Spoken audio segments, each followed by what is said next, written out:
Good morning, children. Myself, Rajesh Dikruz. I welcome you to the e-learning classes provided by St. Michael's Academy, Betia. Okay, children. So we are having Standard 7 History, Chapter 3. Topic: the Delhi Sultanate. And today we will have Part 3 of these lessons. And today we will see the Sayyid dynasty, the region between 1414 to 1451 century. During the last ruler of Tughlaq dynasty, Nasruddin Mahmud, the Timur invaded India in 1398 century, and he annexed many towns and cities.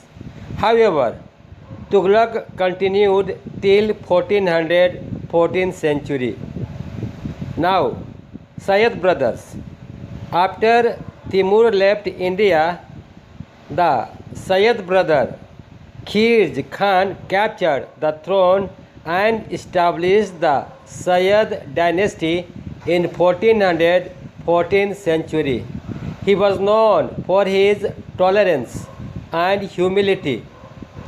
Mubarak Shah succeeded his father Khilji Khan in 1421, and Mubarak Shah was succeeded by his nephew Muhammad Shah.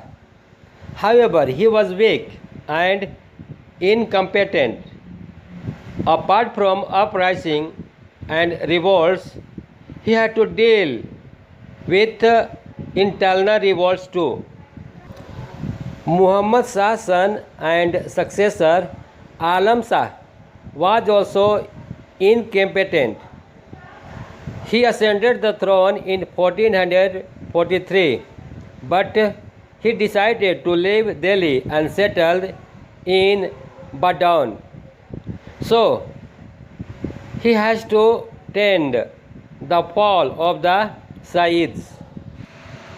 Okay, now the Lodi dynasty, region between 1451 to 1526 century. Bahlul Lodi, an Afghan who was the governor of Punjab, occupied the throne of Delhi in 1451.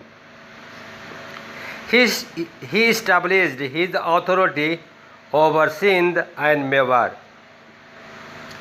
However, Bahlul Lodi was succeeded by his son Sikandar Lodi in 1489 century.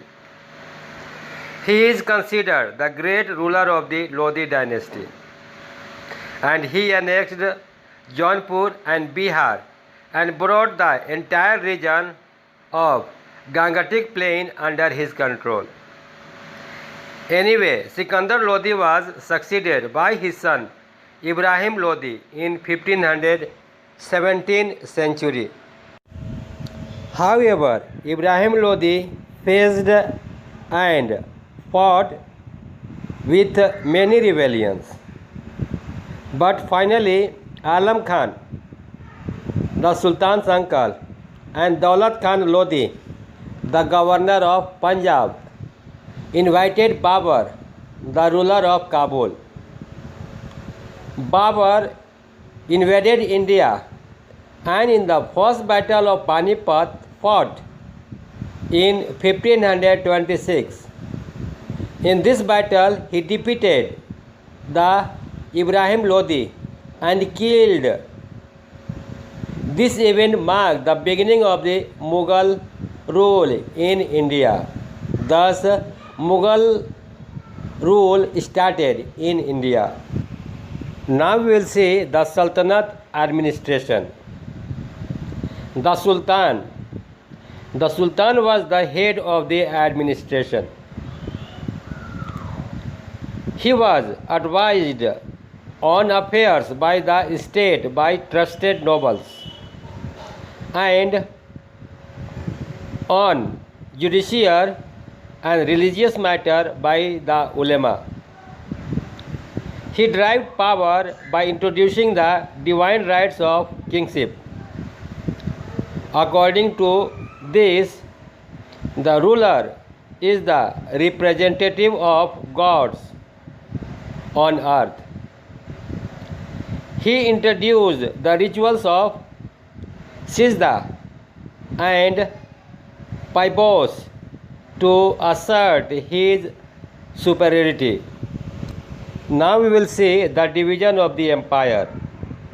First, the Sultanate was divided into iktas or provinces under the charge of muktis and walis.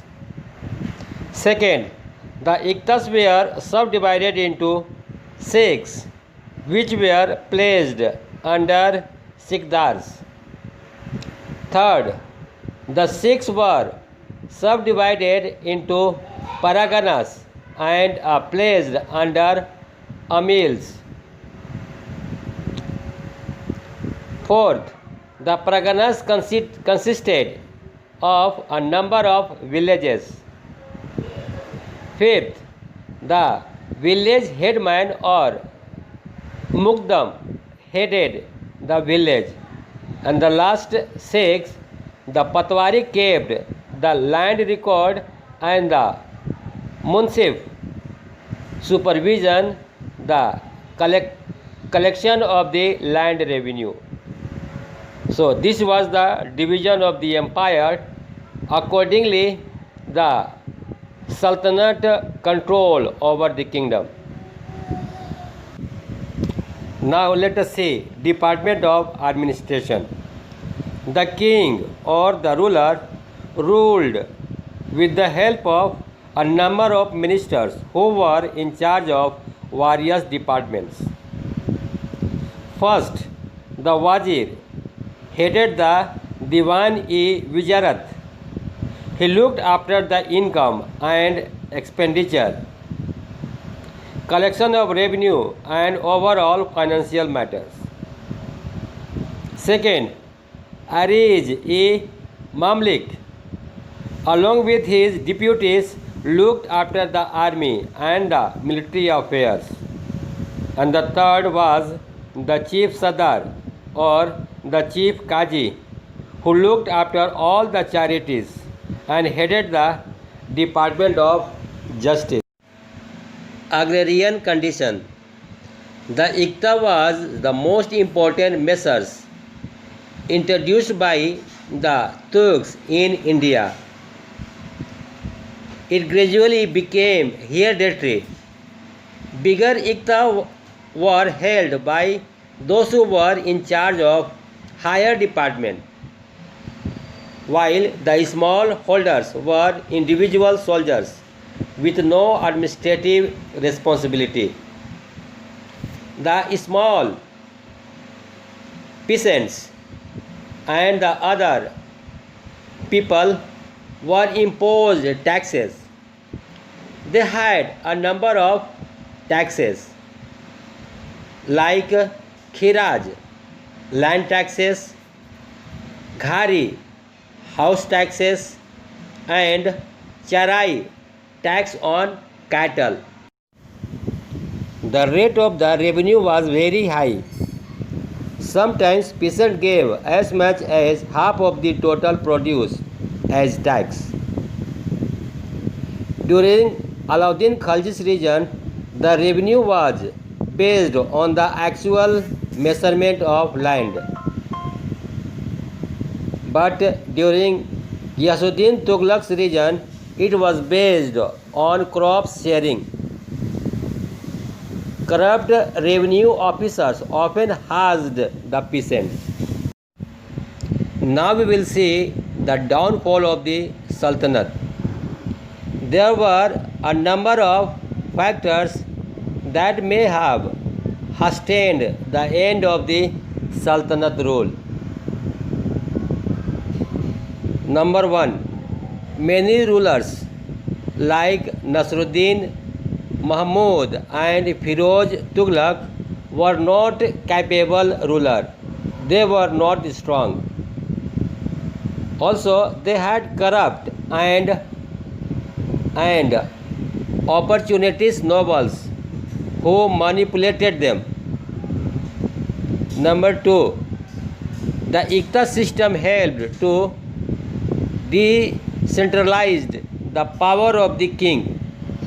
The king's dependence on the nobles increased as they provided him with armies, cantonments. Number 3, of many times it was observed that weak empires became the target of attack launched by foreigners invaders such as Mongols. And the last is, Sultan did not follow the law of primogeniture. It means the eldest son succeeds his father as a ruler. This led to the tragic wars of successions, thus weakening the empire. Okay children, so this is the last video of this lesson. Your homework is to do the objectives and come. In the next video, we will meet with the exercise with the objectives. Children, if you like my videos, please like it, share it and subscribe it. Thank you for watching my video. Bye bye.